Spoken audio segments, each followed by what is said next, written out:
So friends, let's start with today's light, refreshing coconut pudding.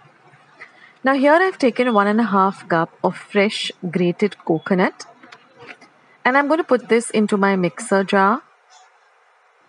Now one tip would be to use fresh coconut, not the one which is stored in the refrigerator. It just makes a difference with the taste.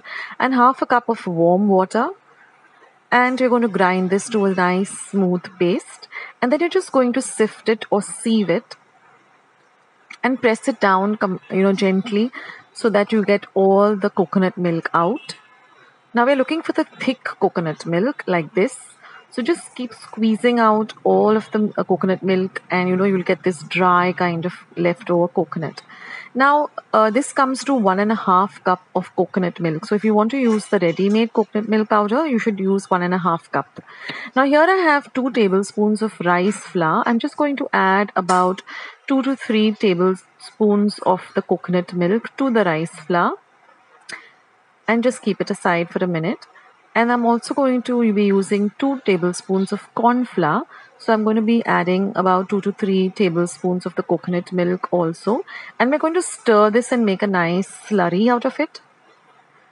We're doing this because we don't want any lumps in our mixture. So I've added about 3 to 4 tablespoons just till you get a nice thin, smooth mixture. And once you get a nice thin smooth mixture, you can also use a whisk to ensure there are no lumps. Just add it back to the coconut milk. Do the same with the rice flour.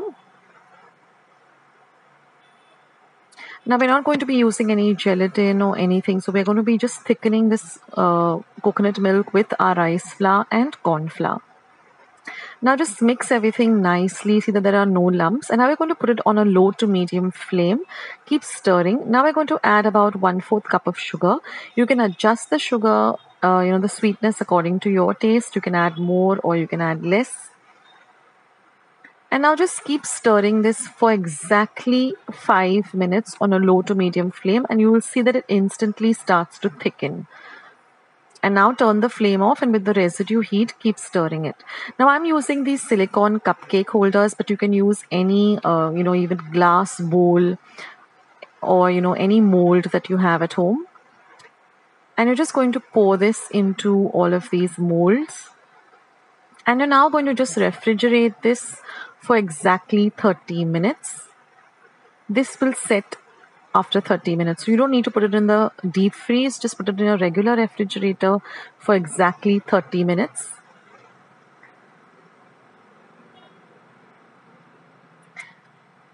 And after 30 minutes of waiting patiently, you'll see that it has nicely set. Now these silicone molds, if you have them, use them because they're really easy to demold. Like you will see, I'm doing it now. So now that these have set completely after 30 minutes, I'm just going to use small plates and you'll see how easily the silicone mold comes out. Just lift it like this and it's nice and clean and nothing is there on it. And it's nice and wobbly and I can't wait to dig into this lovely coconut pudding. It reminds me of my childhood days when my Nana used to make this for us in Goa. Of course, she used to use, soak the rice and then grind the rice flour and then add it. But this is an instant and quicker way of making it. And I'm just going to decorate it with some sliced almonds since I had some almonds at home. But you can put pistachios, you can put chopped cashew nuts. The choice is yours. I say that you must try this recipe during the summer because it's so light and so refreshing. And you must have this chilled. So you can see that it is set so quickly and it is really refreshing and light and delicious. So for those of you who love coconut, this is an easy way of making some lovely coconut dessert. And just slice into it and enjoy it. So I hope you liked today's recipe. I hope you give this a try. Do let me know in the comment section of how your lovely coconut pudding turned out. And if you like this video, then don't forget to leave it a thumbs up, and also subscribe to my channel if you haven't already. I've got more than 800 recipes on my channel, so go and check it out. I'll leave a link to my channel below.